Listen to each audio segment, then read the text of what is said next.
محترم سامعین، اللہ تبارک و تعالیٰ کا بے پناہ احسان اور اس کا شکر عظیم ہے کہ اس نے ہمیں ماہ محرم الحرام کی برکتوں سے اور اس کی سعادتوں سے مالا مال فرمایا۔ جیسے ہی محرم الحرام کا چاند طلوع ہوتا ہے، پوری کائنات میں امام حسین رضی اللہ تعالی عنہ کے نام لیوا اور ان کے ماننے والوں کے چہرے پر مسکراہٹیں آ جاتی ہے، ان کے چہرے چمکنے لگتے ہیں، چہروں سے مایوسیاں دور ہو جاتی ہے اور وہ مایوسیاں مسکراہٹ اور تبسم میں تبدیل ہو جاتی ہے۔ یہ مہینہ شہادتوں سے بھرپور ہے۔ حضرت امام حسین نے اس مہینے میں صبر کی وہ داستان رقم کی کہ قیامت تک آنے والی نسل اس داستان کو نہیں بھول سکتی۔ امام حسین یہ سیدہ فاطمہ کے بیٹے ہیں، حضرت علی کے نور نظر ہے اور امام الانبیاء کے نواسے ہے۔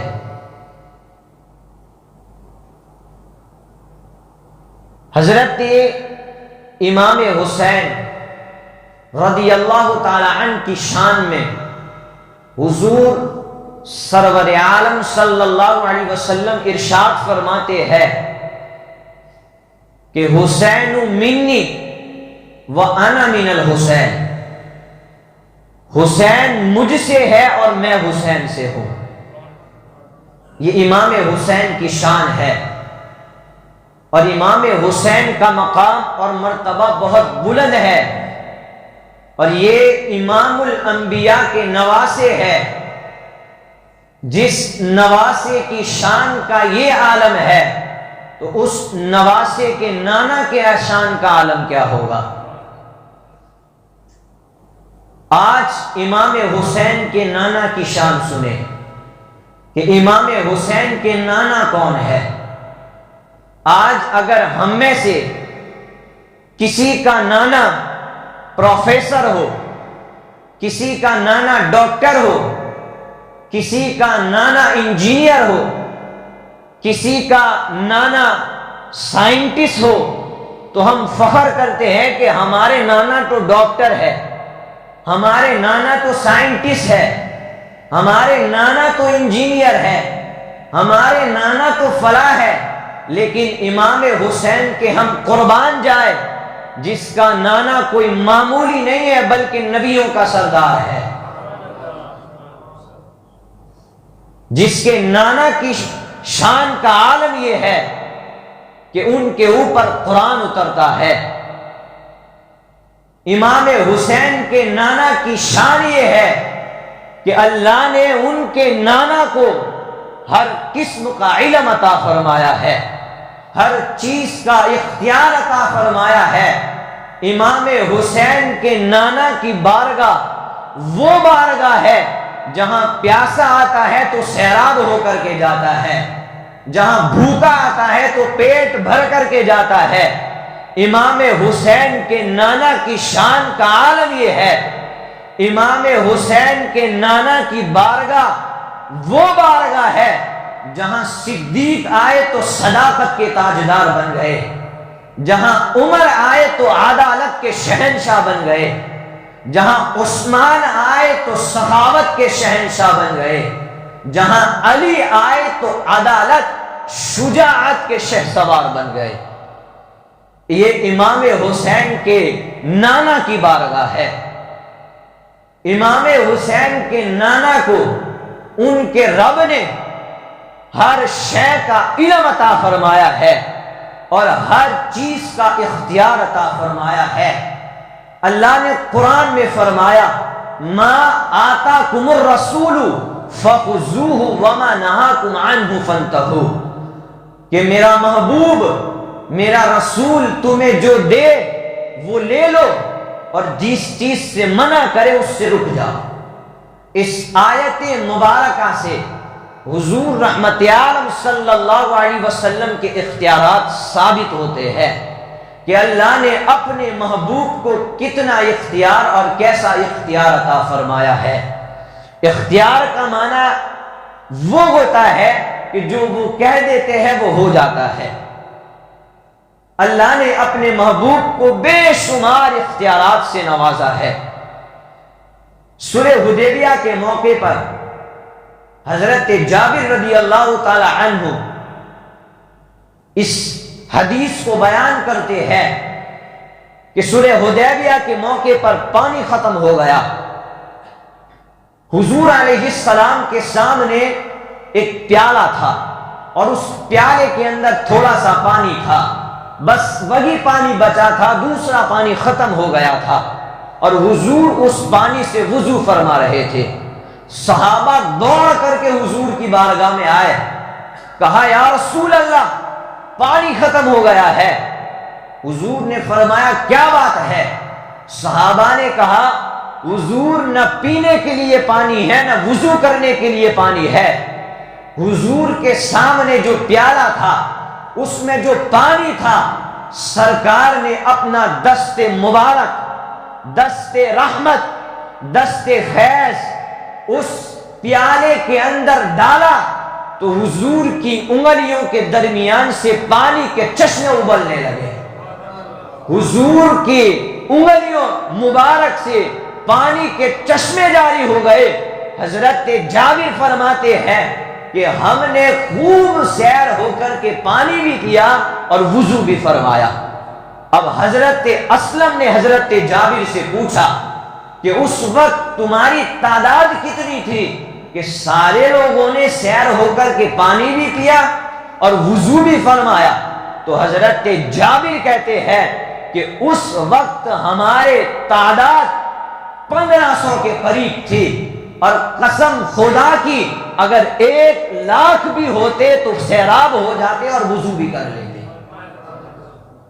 اعلیٰ حضرت اس منظر کو بیان فرماتے ہیں، ندیاں ہیں پنجاب رحمت کی جاری واہ واہ، انگلیاں ہیں فیض پر ٹوٹے ہیں پیاسے جھوم کر، ندیاں پنجاب رحمت کی ہے جاری واہ واہ۔ یہ اللہ نے اپنے محبوب کو اختیار عطا فرمایا ہے۔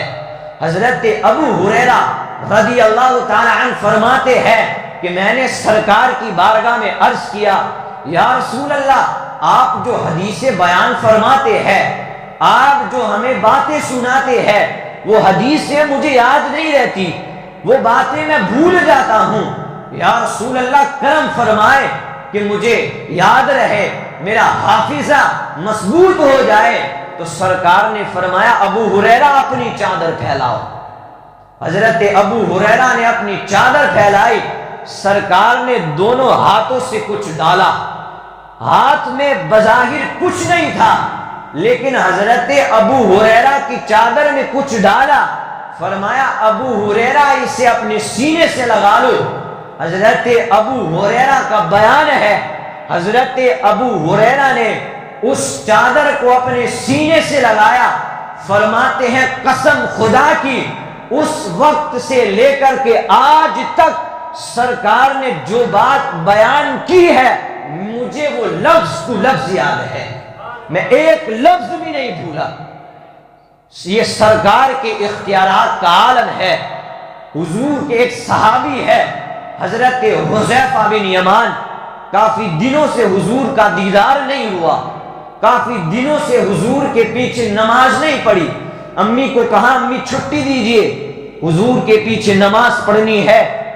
حذیفہ کی ماں نے چھٹی دی، کہا بیٹا میں تجھے چھٹی دیتی ہوں اس بات پر اور اس شرط پر کہ تو جائے گا حضور کی بارگاہ میں اور کہے گا کہ حضور میری ماں نے سلام کہا ہے اور میری ماں کے لیے بھی مغفرت کی دعا کرے اور میرے لیے بھی مغفرت کی دعا کرے۔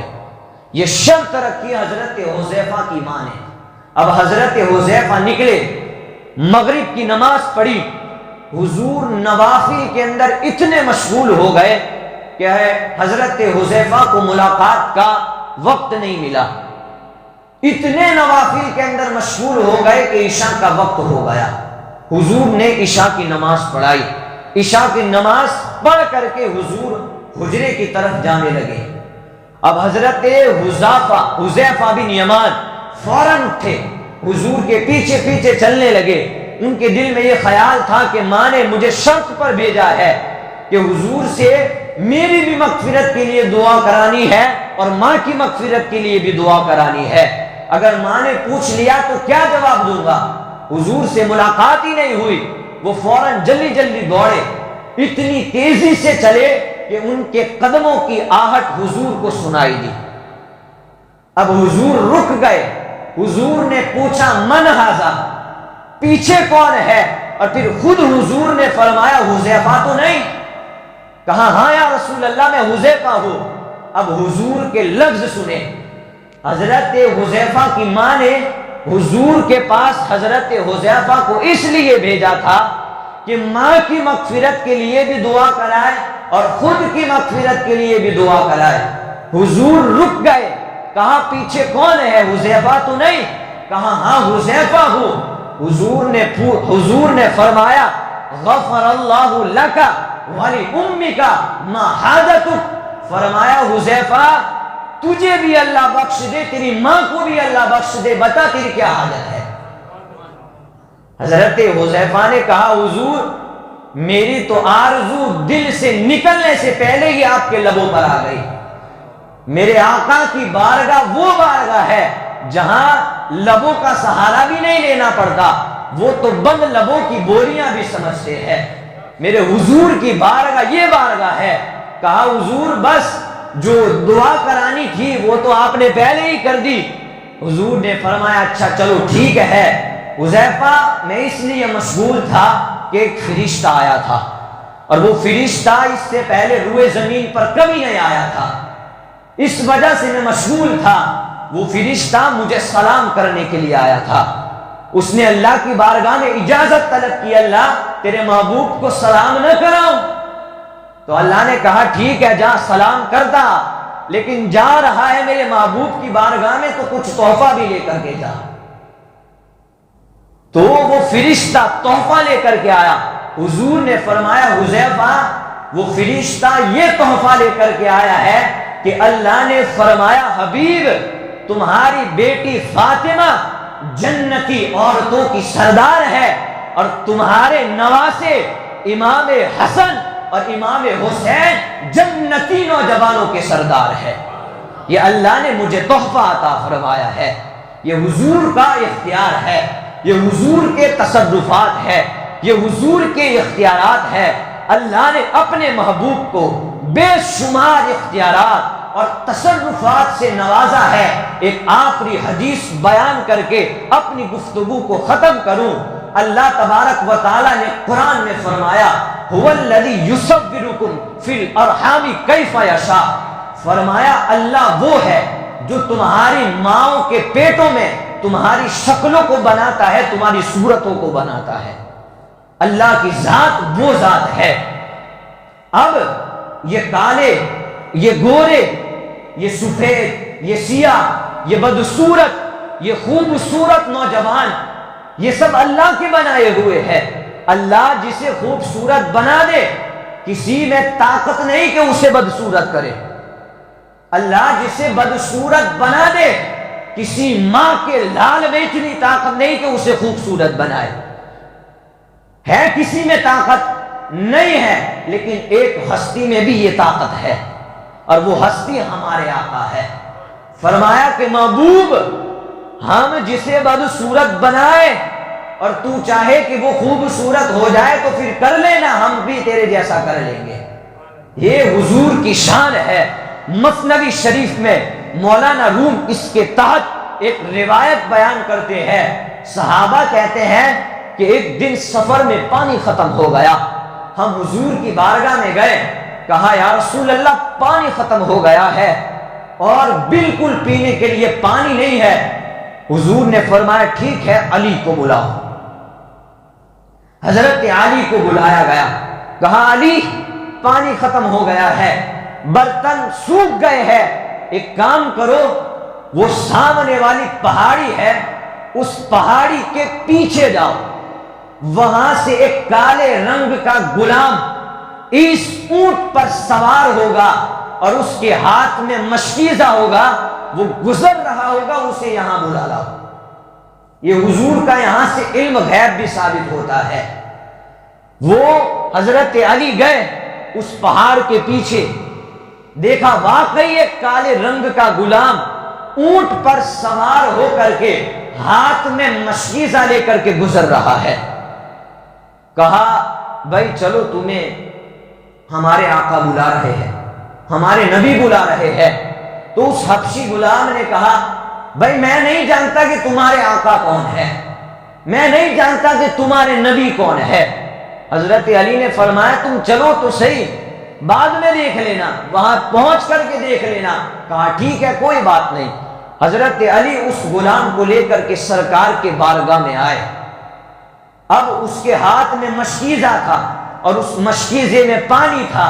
سرکار نے محبت کے لہجے میں اس حبشی غلام سے کہا کہ دیکھو ہمارے قافلے کا پانی ختم ہو گیا ہے اور ہمارے پاس پینے کے لیے پانی نہیں ہے، تم تھوڑا سا پانی ہمیں دے دو، تمہارے مشکیزے سے پانی کی ایک بوند بھی ختم نہیں ہوگی۔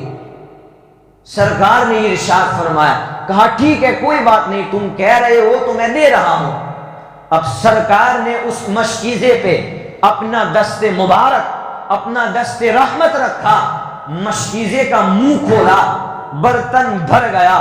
صحابہ کرام فرماتے ہیں ایک کے بعد ایک برتن دیے گئے، سارے برتن پانی سے بھر گئے، لیکن اس مشکیزے سے ایک بوند بھی پانی کی کم نہیں ہوئی، ایک بوند بھی پانی کی کم نہیں ہوئی۔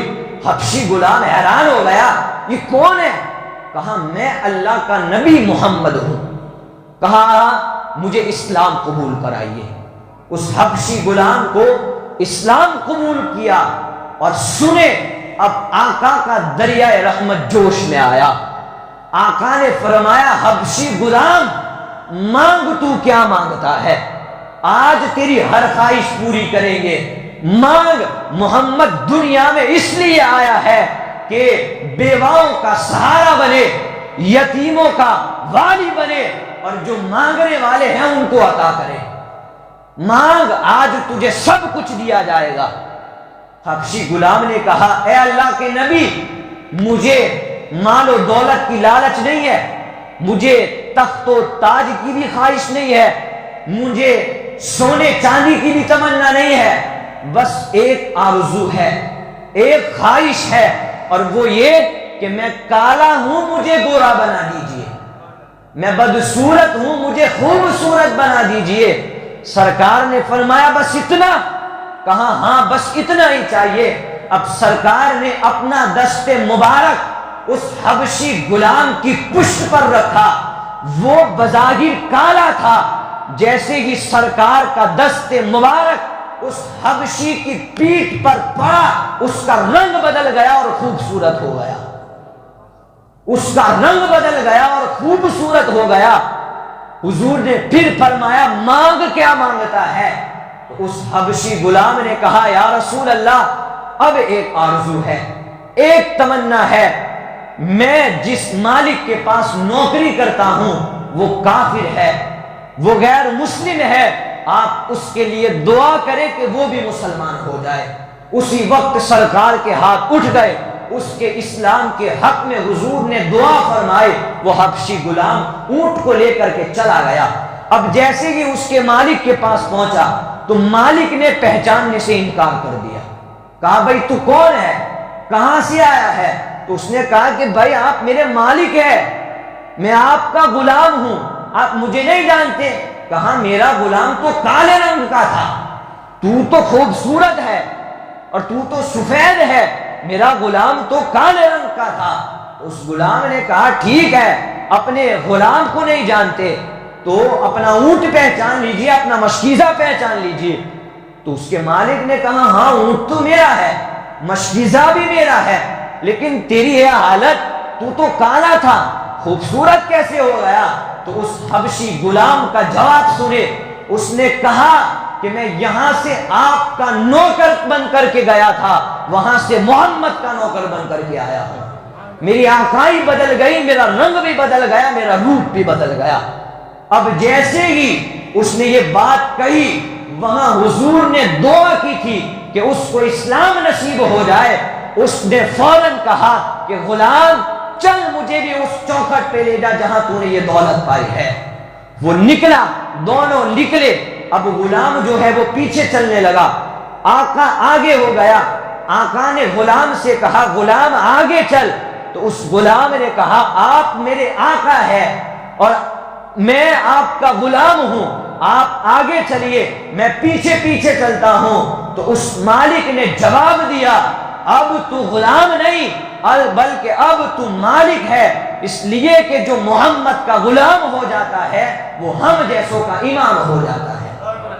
دونوں نکلے، سرکار کی چوکھٹ پر پہنچے، سرکار کے دست اقدس پر اسلام قبول کیا اور مسلمان ہو گئے۔ یہ حضور کے اختیارات ہے، اللہ نے اپنے محبوب کو بے شمار اختیارات سے نوازا ہے، لیکن آج کچھ کتابوں کے اندر لکھا ہوا ہے کہ نبی یہ حاضر و ناظر نہیں ہے، نبی مالک و مختار نہیں ہے۔ کچھ کتابوں میں یہ لکھا ہوا ہے کہ نبی کے چاہنے سے کچھ نہیں ہوتا۔ اللہ قرآن میں فرماتا ہے قد نرا تقلب وجہک فی السماء، محبوب کے چاہنے سے قبلے بدل جاتے ہیں۔ میں کہتا ہوں کہ محبوب کے چاہنے سے سب کچھ ہوتا ہے۔ بنو سلمہ کی مسجد ہے، حضور نماز پڑھا رہے ہیں، حضور کے ذہن میں خیال آیا مولا قبلہ ادھر ہے، اگر ادھر ہو جائے تو کیا بات ہے، فوراً جبریل اترے، کہا محبوب فوراً رخ بدل دے اور قبلہ بھی بدل لے۔ آج ہمیں تو نماز کا وقت بدلنا ہوتا ہے تو ایک دن پہلے کہتے ہیں کہ کل عشاء کا وقت اس ٹائم پہ ہوگا، اس ٹائم پہ آئے، لیکن یہاں تو قبلہ بدلنا تھا۔ اللہ تبارک و تعالیٰ نے فوراً جبریل کو بھیجا، جبریل جا اور محبوب سے کہے کہ جا فوراً قبلہ بدل لے۔ حضور نے عرض کی مولا تیری نماز کو پوری کر لوں، تو اللہ نے کہا محبوب میری مرضی بعد میں پوری ہوگی، پہلے تیری چاہت پوری ہوگی۔ یہ اللہ نے اپنے محبوب کو یہ شان عطا فرمائے، یہ مقام عطا فرمایا، لیکن سرکار نے کبھی بھی تکبر نہیں کیا، عاجزو ان کے ساری کے ساتھ زندگی کو گزارا۔